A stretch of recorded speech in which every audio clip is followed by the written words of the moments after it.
नहमदुहु व नसल्ली अला रसूलिहिल करीम अम्मा बाद फ़अऊज़ु बिल्लाहि मिनश शैतानिर रजीम बिस्मिल्लाहिर रहमानिर रहीम। अब परछावां क्या है जो अक्सर ख़वातीन और बच्चे इसकी ज़द में आते हैं। अब ज़्यादातर बच्चे इस परछावें के ज़द में इसलिए आते हैं क्योंकि बच्चों को, जैसे हुज़ूर अकरम सल्लल्लाहु अलैहि वसल्लम की अरशाद मुबारक है कि जब मगरिब का टाइम हो जाए तो बच्चों को बाहर निकलने से रोक दें और उसके बाद रात को जो बर्तन है वो ढांप कर रखें, उन बर्तनों को ओपन मत रखें, इसलिए कि शयातीन जन्नात जो मगरिब के बाद जमीन पर उतरते हैं, वो जब जमीन पर बच्चे मगरिब के बाद खेल कूद में मगन होते हैं तो वो उन पर साया पड़ता है जिसको परछावां कहा जाता है, जिसकी वजह से बच्चे जो है वो सूखना लगते हैं, कमजोर लागरपन का शिकार हो जाते हैं, वो खाना पीना छोड़ देते हैं और आहिस्ता आहिस्ता हड्डियों का ढांचा बन जाते हैं। इसी तरह खवातीन जब सहन में गुस्ल करके जब कंघी करती हैं सहन में आकर, तो ये जब शयातीन जन्नात वहां से गुजर होता है वहां उस आसमान से, तो उस वक्त उनका साया पड़ता है उस खवातीन पर। एक तो उसके बाल झड़ना शुरू हो जाते हैं, सर दिमाग जकड़ा जाता है, फिर उस पर जब परछावां पड़ जाता है तो फिर वो भी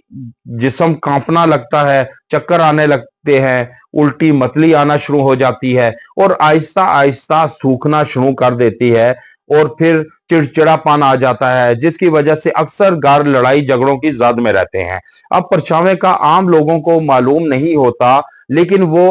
आमलों के पास जाकर इलाज की गर्ज से मुख्तलिफ अशकाल पेश करते हैं। फिर आमिल भी बतलाते हैं कि जी आप पे नजर होगी है, नजर का करते हैं, लेकिन परछावां खत्म नहीं होता जब तक परछावां हर एक आमिल की पहुंच में नहीं आता, उसके हिसाब किताब में नहीं आता। अब कई जो पुराने खवातीन थी, बूढ़ी औरतें थी, मर्द थे, वो टोटके आजमाया करते थे कि वो मिर्चे जलाया करते थे, फिर जो नेर है उसकी धूप दिया करते थे और मुख्तलिफ किस्म की जो है वो तरीके उर्बे आजमाते थे, जिसकी वजह से ये चीज कम हो जाती थी लेकिन खत्म नहीं होती थी जब तक मुकम्मल इसका इलाज यकसुई से ना किया जाए सही आमिल के पास जाकर। अब उसका सही हल क्या है कि आपने क्या करना है, अव्वल और आखिर दुरूद इब्राहिमी के साथ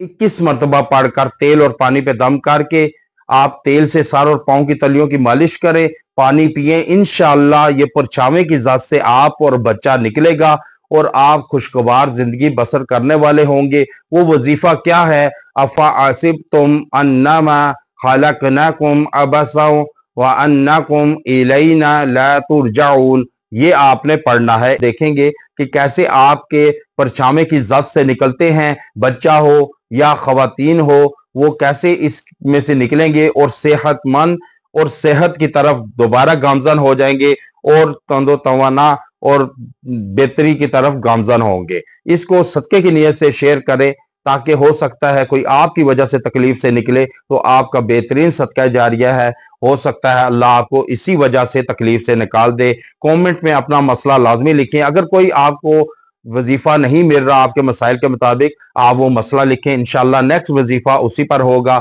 अगर आप इस्तिखारा करवाना चाहते हैं, अपना नाम, वालदा का नाम और शहर का नाम कमेंट में लिखें, उसी टाइम बतलाएंगे इंशाल्लाह आपके साथ क्या प्रॉब्लम है। व आखिरु दावाना अनिल हम्दुलिल्लाहि रब्बिल आलमीन।